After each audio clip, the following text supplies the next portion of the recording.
Let's take a look at how to go about recording information on MyFertilityCharts.com.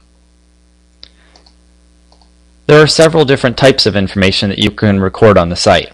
These include fertility symptoms, events, and reminders. Fertility symptoms may include cycle dates, temperatures, cervical mucus readings, ovulation tests, and many other symptoms.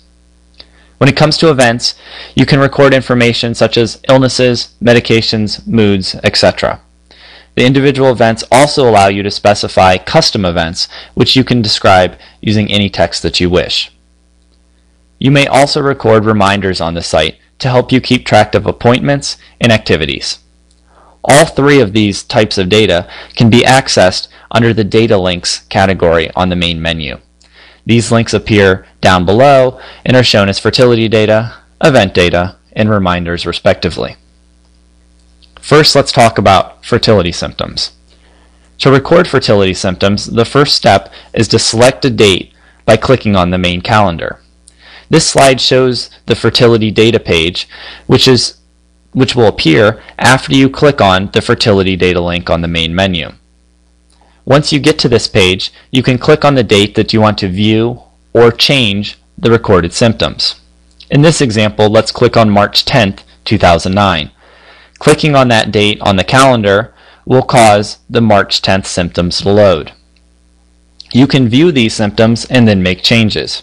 If you have not already recorded any information, these fields will all be blank. You can go ahead and start entering information. To do this, simply type in the boxes or check the controls as appropriate. The last step is to record your changes by saving them. You'll notice that there's a Save button in the upper right corner, and there's also another Save button down further on the page. Both work the same. For more information on the different symptoms that you can record here, you may wish to visit FertilityInstructor.com. This will help you better understand the various fertility symptoms. Let's look at a very specific example that will interest many new users to the site. One of the first things you may want to do is record a new cycle. To do this, you will use the fertility symptoms link. On this page, you'll first start off by clicking on the first day of your cycle. So for example, perhaps June 29th is the first day. You'll begin by clicking on that date to load the data. Then you'll need to check the menstruation box in the lower left corner. Once you've done this, you can save your changes. The next step will be to repeat this for the other days in your menstrual period. For example, the 30th, the 1st, and the 2nd. As you check this option and save it for each of the dates, the main calendar will update accordingly and shade that day appropriately, as is now shown here. Another type of information that you can record are events. Events work very similar to how we had seen the fertility symptoms work. The first step will be to select a date from the main calendar and click on it. This will load any existing events for that date and also allow you to make changes or record new events. The second step is to check the desired events. You'll see many checkboxes on this page, and you can record them by checking them. For example, perhaps you're interested in recording spotting on a specific date.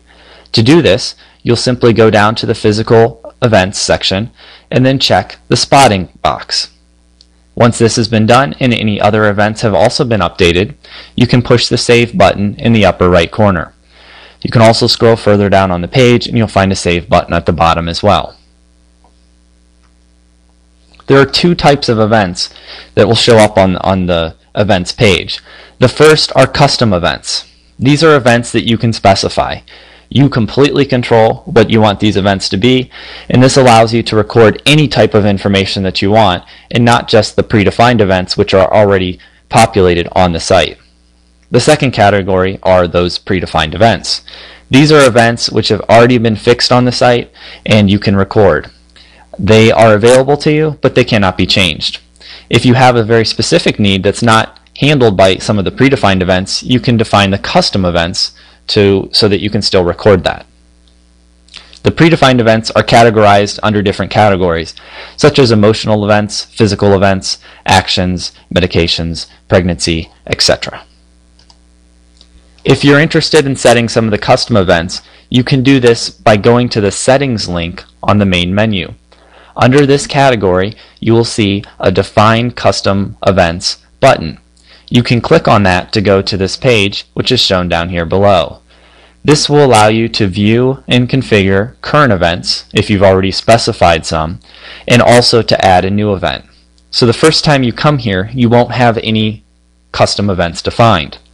To go ahead and get started and define your new events, simply enter the description you wish to use for that event and push the Add New Event button.